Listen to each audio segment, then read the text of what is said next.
Let's get started with our first news. Dustin Poirier has shared his honest opinion on Islam Makhachev's highly anticipated move to the welterweight division. As fans know, Makhachev has long dominated the lightweight class, but now he's preparing to step up and potentially challenge the reigning welterweight champion, Jack Della Maddalena. That fight is being targeted for sometime between September and December of this year, and the hype is already building.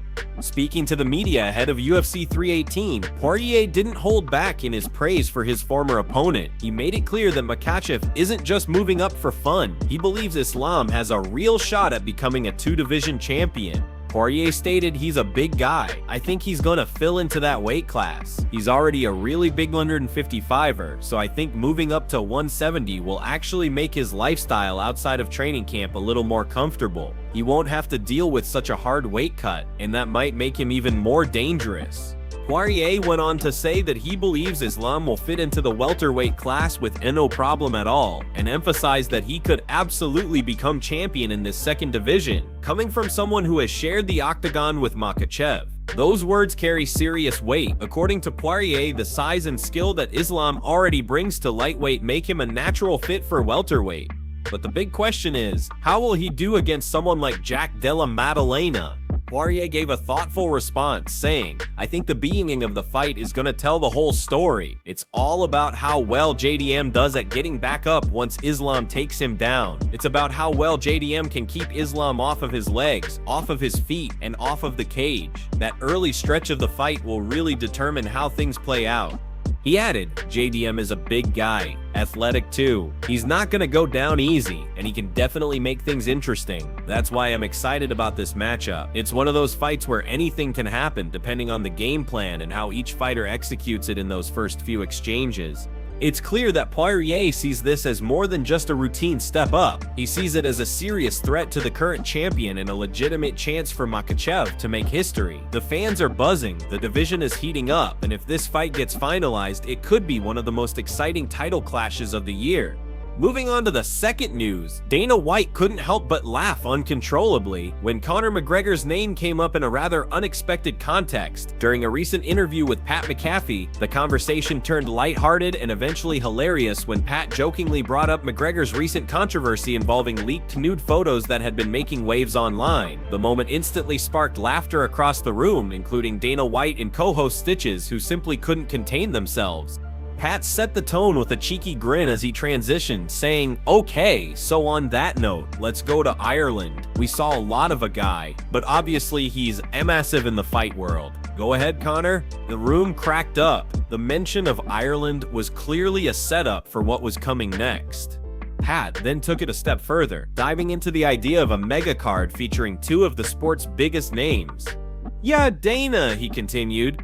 "The other question would be about McGregor. You know, Jon Jones and Conor McGregor on the same card? That would be historic, the biggest of all time, it feels like.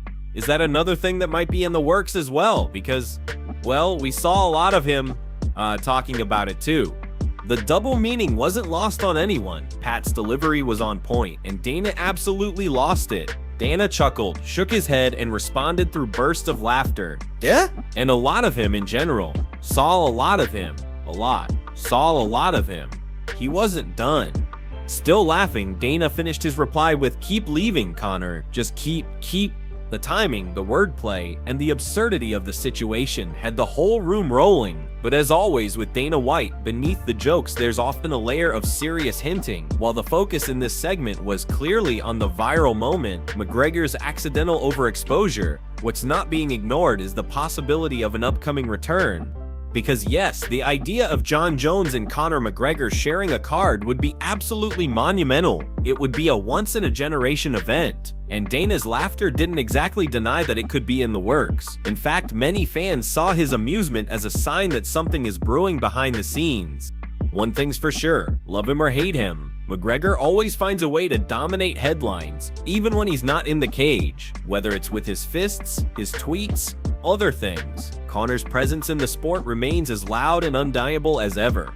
Now on to another story. Max Holloway's new life at lightweight has made him acutely aware of how the division operates, both inside and outside the octagon. No longer cutting down to 145, the former featherweight king is now fully committed to his run at 155 pounds. And with a massive fight against Dustin Poirier at UFC 318, he knows a win could skyrocket him toward another crack at UFC Gold. Yet, Holloway also understands that merit alone won't necessarily get you there, not in a sport where marketability can outweigh rankings and records. He's seen the writing on the wall. Paddy Pimblett, despite limited top-tier wins, is the name currently being floated as Ilia Topuria's first title challenger, thanks to a tense post-fight stare-down and a growing rivalry. Holloway isn't surprised. He's been in the game long enough to know the UFC thrives on moments and personalities just as much as it does on statistics and resumes. That's why he doesn't seem bitter, even though he's arguably more deserving than Pimblett based on resume alone. Instead, he sees it as just part of the business. "We're entertainers," Holloway said plainly, recognizing that the promotional machine favors those who move the needle. "It's not always about how many ranked opponents you've beaten, it's about how many eyes you bring to the fight." Whether it's a post-fight call-out or a viral moment on social media, Holloway gets it. The louder you are, the faster you move. In this game, the squeaky wheel doesn't just get the oil, it might just get a title shot. Still, Holloway isn't dismissing Pimblett's chances if the fight with Topuria does happen. While the odds would likely be stacked against the Liverpudlian, Max has too much respect for the unpredictable nature of MMA to count anyone out. He's been in enough wars and seen enough upsets to know that anything can happen when the cage door shuts. People questioned Pimblett's legitimacy when he was matched with Michael Chandler, but Holloway pointed out that Pimblett shocked many by using wrestling to beat the more established grappler. Despite his brash persona, he can rise to the occasion. "Everybody can say we saw Paddy get cracked," Holloway said, referencing moments where Pimblett looked vulnerable. "I saw myself get cracked a bunch of times, and when Ilia hit me, we saw what we saw." He's referring to his own battle-hardened experience, but also to the fact that fighting isn't math. There are no guarantees, and the margins are razor thin. Anyone with the right mindset and preparation can pull off the upset on the right night. As the lightweight division heats up, Holloway remains a major player in the mix, win or lose, against Poirier. And even if Paddy Pimblett leaps the line to face Topuria, Holloway is watching closely. He's not dismissing the hype, but he's also not blind to the grind it takes to stay at the top. Holloway might not be shouting the loudest, but make no mistake, his presence is still felt. And a win on Saturday could throw his name right back into the title conversation, whether the rankings agree or not. Now let's move on to another major story making headlines across the MMA world. Jon Jones has officially revealed that he's open to a potential super fight with Tom Aspinall at the historic UFC White House event. Yes, you heard that right. The long-standing pound-for-pound great Jon Jones is considering putting it all on the line against the reigning interim heavyweight champion in what could be one of the most iconic matchups in UFC history. In a recent conversation with content creator Joy of Everything, Jones hinted that, while nothing is locked in yet, his presence at the White House card feels extremely likely. When asked if fans could expect to see him compete at the event, Jones responded with confidence, saying, "I can't promise anyone anything, but I have a very strong feeling that I'll be on that card. It's going to be historic." And he's not wrong. The UFC hosting an event on the White House lawn would mark a new unprecedented moment in the sport's history, a showcase of how far mixed martial arts has come in mainstream global recognition. And who better to headline such an event than the greatest light heavyweight of all time, potentially defending or reclaiming his spot at the top of the heavyweight division.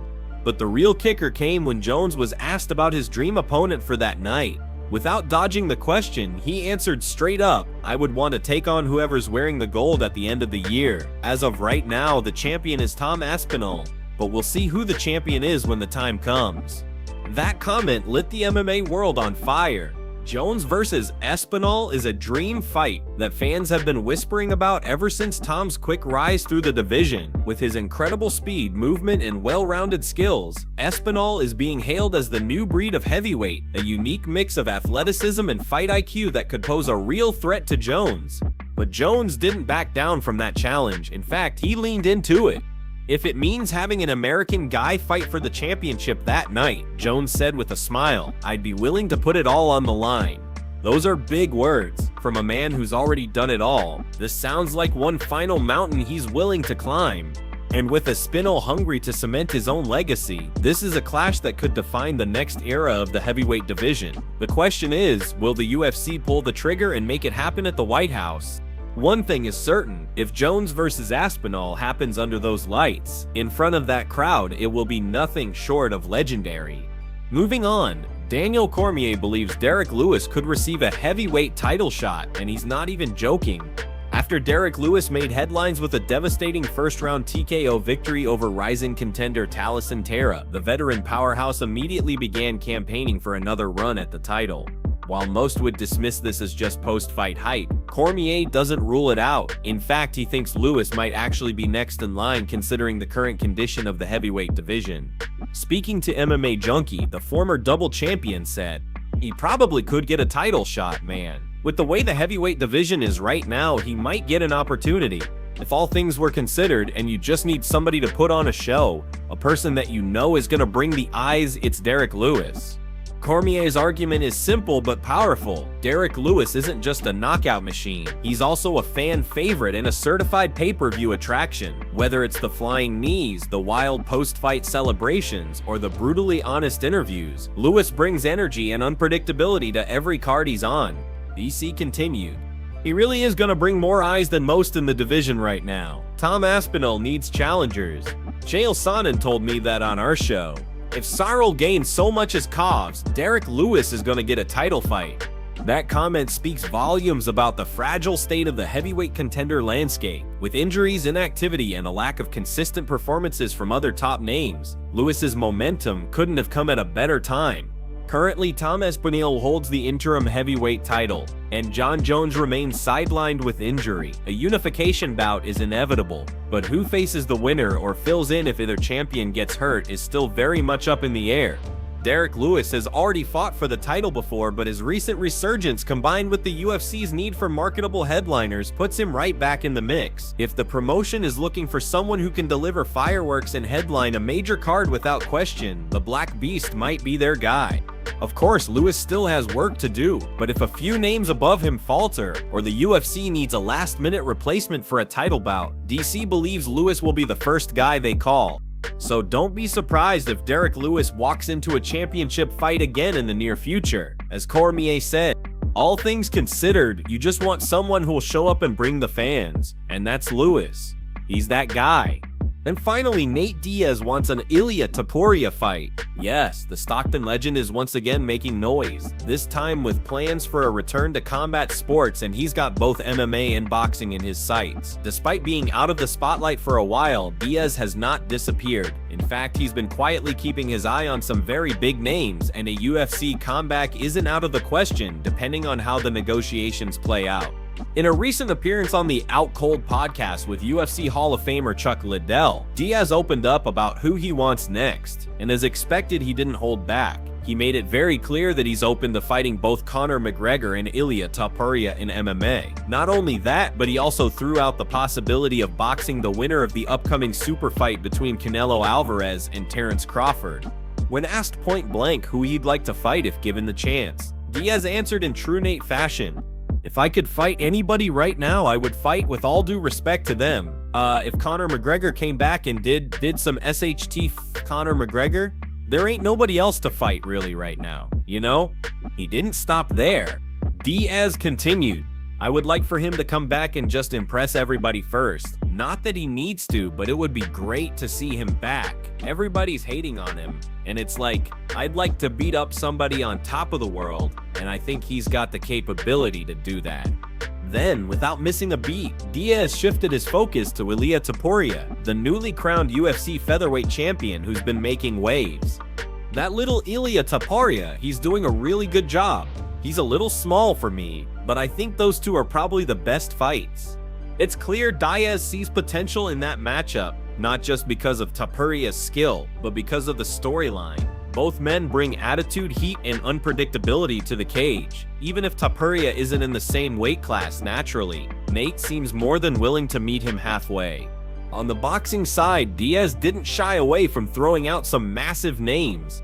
Obviously Canelo or Crawford. I ain't SHT for nothing, but when I whip someone's ass, I'm gonna get the motherfuckers too. You know what I'm saying? With all due respect, Classic Nate, blunt, raw, and unapologetically ambitious?